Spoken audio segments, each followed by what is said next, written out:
तो भाई लोग आज हम बात करने वाले हैं लोकिसम के चैप्टर नंबर 278 के बारे में। और भाई लोग जितने भी लोग मेरे चैनल को सपोर्ट करते हैं उनका दिल से बहुत बहुत शुक्रिया। जितने भी लोग मेरे चैनल पे वीडियोस देखते हैं मैं पूरी की पूरी कोशिश करूंगा कि उनको एनिमेज या मानवास का एकदम बेस्ट एक्सप्लेनेशन दे सकूं। और इसलिए जिसने भी मेरे चैनल को अब तक सब्सक्राइब नहीं करा है जल्दी से सब्सक्राइब कर लो ताकि आगे आने वाली वीडियोस आप मिस ना कर पाओ। तो आज की वीडियो की शुरुआत में हम देखते हैं जो वैरन होता है ऑली को बहुत ही बुरी तरह से बजा रहा होता है। वैरन सिर्फ ऑली के उन पार्ट्स में अटैक कर रहा होता है जहाँ पे बहुत ज्यादा दर्द होता है, जैसे कि खोपड़े में मुक्का, पेट में मुक्का। और जैसे ही ऑली वैरन के लात मारने की कोशिश करता है तो उसके पैर पे एक कोहनी। ऑली के अभी काफी जबरदस्त फटके पड़ रहे होते हैं लेकिन उसके बाद भी उसको कुछ भी नहीं हो रहा होता। वैरन बहुत ही गुस्से में एक और मुक्का मारने के लिए आगे बढ़ता है ऑली के और कहता है, मैंने अपनी जिंदगी में हजारों फाइट्स जीती हैं। लेकिन ऑली अपने सर से वैरन के मुंह पे घुमा के दे मारता है और कहता है, अच्छा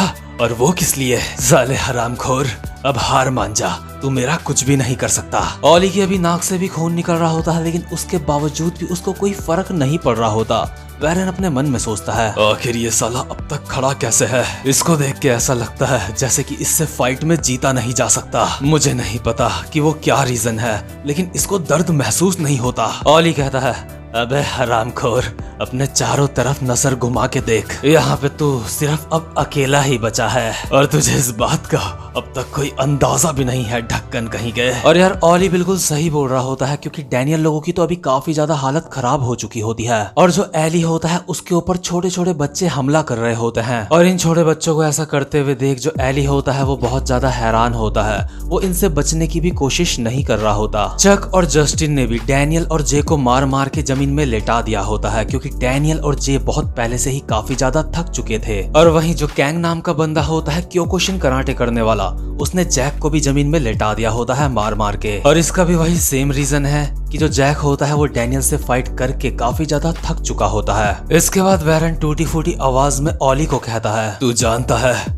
मैं एक बेवकूफ था लेकिन तुझे ये बात नहीं पता कि बेवकूफ लोगों के पास एक एडवांटेज होता है कि उनके अंदर बहुत ज्यादा धैर्य होता है। और वैरन जब ये बेवकूफ वाली बात बोलता है तो एक और बेवकूफ जमीन से खड़ा उठता है और वो होता है हमारा कमाल का वास्को। हमारे वास्को भाई अपना गोल्डन मंगोल भी अपनी बैग से निकाल लेते हैं। वास्को ऑली को कहता है, मैंने सब कुछ सुन लिया, तू किस तरह से कमजोरों के ऊपर अत्याचार करता है। तूने सिर्फ अपने फायदे के लिए इन छोटे छोटे बच्चों का माइंड वॉश करने की कोशिश करी। तूने इन मासूम बच्चों से ऐसे ऐसे क्राइम्स करवाए जिसके लिए मैं तुझे कभी माफ नहीं कर सकता। मैं तुझ जैसे बहन के घोड़े से कभी भी हार नहीं मानने वाला। मेरे मास्टर ने एक बारी मुझे अपना सीक्रेट बताया था। उन्होंने मुझसे कहा था कि अपना सीक्रेट हथियार बस एक असली इविल इंसान के ऊपर ही करना जो बहुत ज्यादा बुरा हो। बेटे मैं मर जाऊंगा लेकिन तुझ जैसे हरामखोर से कभी भी हार नहीं मानूंगा। और फाइनली जो वास्को होता है उसने अपना गोल्डन मंगोल पहन लिया होता है। लेकिन यार एक बात हमेशा याद रखना कि अभी वास्को काफी ज्यादा थका हुआ है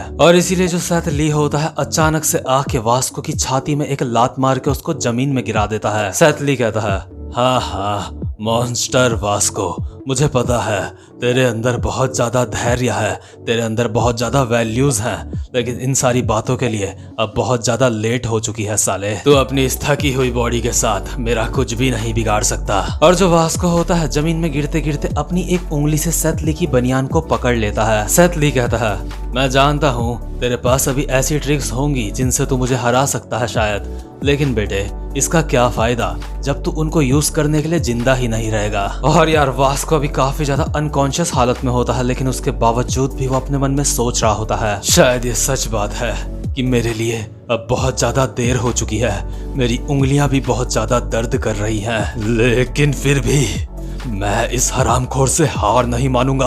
और वास्को उछल के एक मुक्का मारता है सेथ ली के। और इससे पहले कि वास्को का मुक्का सेथ ली के पड़ता तभी यहाँ पे वास्को की गैंग का वूंग आ जाता है और सेथ ली के मुंह पे एक जबरदस्त सा मुक्का मारता है। वास्को कहता है, वूंग तुम? वूंग कहता है, जी बॉस मैं आ गया। और हम देखते हैं यहाँ पे सिर्फ वूंग ही नहीं, यहाँ पे हॉस्टल गैंग के काफी सारे बंदे पहुंच चुके होते हैं और इन सब के आगे चल रहा होता है हमारा जेस। जेस कहता है, सॉरी वास्को, मुझे माफ करना, मैं ठीक से अंदाजा नहीं लगा पाया कि यहाँ पे ये सब कुछ चल रहा होगा। तो यही है वो हॉस्टल गैंग के थर्ड क्लास के बंदे। जेस वास्को को सहारा दे के खड़ा उठाता है और कहता है, क्या तुम खड़े हो सकते हो? वास्को कहता है, जेस तुम बिल्कुल उस वक्त पे आए हो जब मुझे तुम्हारी जरूरत है।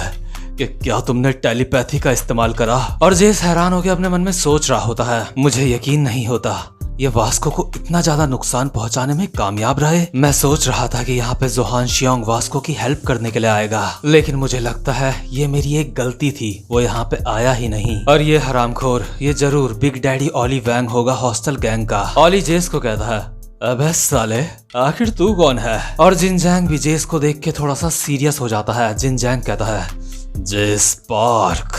और जेस चक और जस्टिन को देख के अपने मन में सोचता है, इन दोनों को तो मैंने पहले भी देखा है, इनको मैंने पहले भी हराया है, तो इसलिए इस बार भी इनको हराने में मुझे कोई भी दिक्कत नहीं होगी। हॉस्टल गैंग के ये जो घर से भागे हुए बंदे हैं, इनके नंबर काफी ज्यादा कम हो चुके हैं, इसलिए मुझे लगता है ये हमारा एक परफेक्ट चांस है हॉस्टल गैंग को हराने का। और हॉस्टल गैंग के बंदे आपस में बात कर रहे होते हैं, आखिर यहाँ पे ये इतने सारे लोग कहाँ से आए?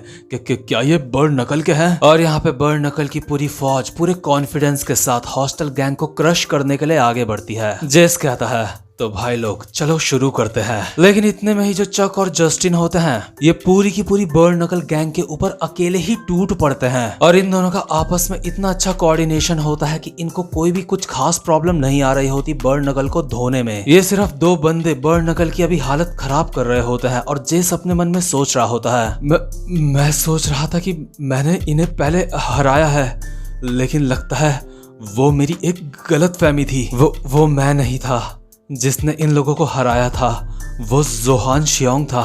आखिर ये बात मेरे दिमाग में पहले क्यों नहीं आई? इसका मतलब गैंगडोंग का मल्टी वेरिएंट चे, उसने कई सालों तक हॉस्टल गैंग बी की रक्षा करी है, लेकिन इतने सालों तक हॉस्टल गैंग ए की जिसने रक्षा करी है वो ये दोनों ही है। इसके बाद चक चाइनीज भाषा में बोलता है, लगता है ये हमें बहुत ज्यादा हल्के में ले रहे थे।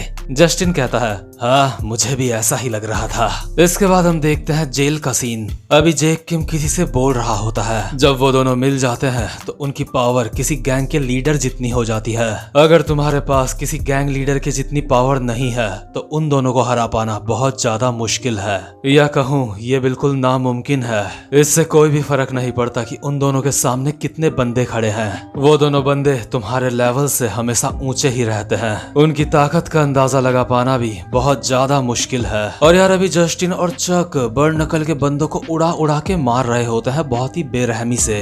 और यार इन दोनों का जो कोऑर्डिनेशन होता है ना, वो भी काफी ज्यादा तगड़ा होता है। जैसा कि आप इस वाली इमेज में देख सकते हो, एक बंदे ने एक दूसरे बंदे को पकड़ा है और दूसरा बंदा सीधा उछल के मुंह पे लात मार रहा है दूसरे वाले के। और इस तरह के जो कोऑर्डिनेशन होते हैं वो सालों तक एक दूसरे के साथ रहने से आते हैं। और अभी जो हमारा जेस होता है वो भी चक और जस्टिन के ऊपर हमला कर देता है। और जेस को उस समय की बात याद आ रही होती है जब वो अपने बंदों से कह रहा था एक बार, अगर वास्को भाई ने हमें कहा है कि हम 4 बड़ी गैंग्स को हराएंगे तो मतलब हम उनको हरा के रहेंगे। वैसे भी उनको हराना कोई ज्यादा बड़ी बात नहीं होगी। और ये बात जेस उस वक्त सोच रहा होता है जब वो जमीन में लेटा हुआ होता है, यानी कि उसको मार मार के जस्टिन और चक ने जमीन में लेटा दिया होता है। और अभी देखते ही देखते चक और जस्टिन ने सारे के सारे बर्ड नकल के बंदों को जमीन में लेटा दिया होता है। और अभी हमें पीछे से एक वॉइस ओवर आती है, वो लोग 4 बड़ी गैंग्स के लेवल के आसपास भी नहीं है, तो इसको इस तरह से खत्म होना था। आखिर तुम इस बारे में क्या सोचते हो? तुम कह सकते हो, मुझे ये पता था। हा हा हा हा हा। वो नुकीले बाल वाला बंदा ज्यादातर अटैक करने में फोकस करता है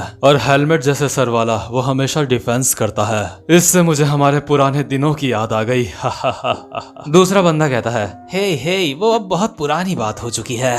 और यार ये जो 2 बंदे अभी आपस में बात कर रहे होते हैं वो इसी तरफ आ रहे होते हैं जहाँ पे ये फाइट चल रही होती है। ये लोग फिर से आपस में बोलते हैं, इन दोनों को देख के तो लगता है ये दोनों सच में असली के राक्षस हैं। दूसरा कहता है, हाँ ये तो उससे भी ज्यादा पागल लग रहे हैं जितना मैंने सुना था इनके बारे में। मुझे लगता है हम इन लोगों को फाइट में नहीं हरा पाएंगे, लगता है हमें यहाँ पे आना ही नहीं चाहिए था। और अभी ऑली इन दोनों बंदों को देख के बहुत ज्यादा हैरान होता है और साथ ही साथ में वैरेन भी। इनमें से एक बंदा कहता है, ब्रो तुम मजाक कर रहे हो है ना? दूसरा कहता है, लगता है तुम्हें इस बात का पहले ही अंदाजा हो गया था। और यार ये दोनों यहाँ पे किसी एक वैन को धक्का देते हुए आ रहे होते हैं और जब इनके हाथ मिल रहे होते हैं तो वहाँ पे एच का साइन बन रहा होता है। और इसका मतलब बस एक है कि ये दोनों है डेरेक और मैक्स। ये दोनों आपस में बोलते हैं, मैं थोड़ा परेशान था ये सोच के कि ये लोग हमारी नकल कर रहे हैं, लेकिन सच बताऊं इनको देख के मुझे ऐसा लग रहा है जैसे ये बहुत ज्यादा बचकाने हैं। और यार अभी हम देखते हैं जो डेरेक और मैक्स होता है इनका हुलिया पूरी तरह से बदल चुका होता है।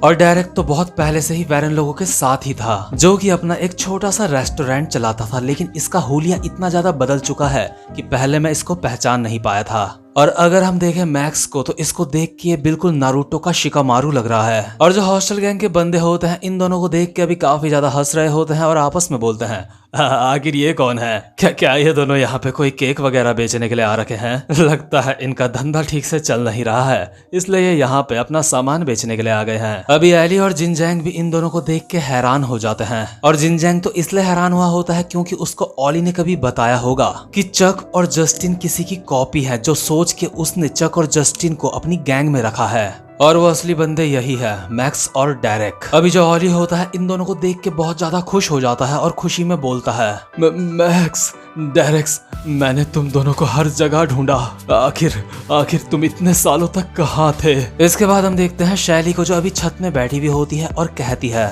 इन दोनों को यहाँ पे मैंने बुलाया है। मैं इन दोनों को परेशान नहीं करना चाहती थी, लेकिन मुझे ऐसा करना पड़ा सिर्फ तुम्हारी वजह से ऑली। चक ऑली को कहता है क्या ये वही दोनों हैं जिनके बारे में तुमने मुझे बताया था बिग डैडी? जस्टिन कहता है जरूर ये वही होंगे जो हमारा ओरिजिनल वर्जन है जैसा कि तुम कहते हो, लेकिन इन दोनों को देख के मुझे नहीं लगता ये हमारा कुछ उखाड़ सकते हैं। और इसी के साथ साथ हम देखते हैं जोहान को, जो अभी यहाँ से जा रहा होता है। जोहान कहता है मुझे तो लगा था इन लोगों को मेरी मदद की जरूरत होगी, लेकिन अब मुझे ऐसा नहीं लगता, क्योंकि यहाँ पे जो ये दो लोग आए हैं ये दोनों सब कुछ संभाल लेंगे। और इसके बाद हमें बताया जाता है जो मैक्स और डेरेक हैं, जब ये दोनों मिल जाते हैं तो ये जोहान सियोंग के ही जितने ताकतवर हो जाते हैं। और यही चीज अभी हमें देखने को भी मिल रही होती है। जो मैक्स और डेरेक होते हैं वो जस्टिन और चक को बहुत ही ज्यादा बुरी तरह से मार रहे होते हैं। मैक्स और डेरेक के सामने जस्टिन और चक की एक भी नहीं चल रही होती। अभी मैक्स और डेरेक से कुत्तों की तरह मार खाने के बाद जो जस्टिन और चक होते हैं वो दोनों के दोनों नॉकआउट हो जाते हैं, क्योंकि ये फाइट होती है रियल वर्सेस फेक के बीच,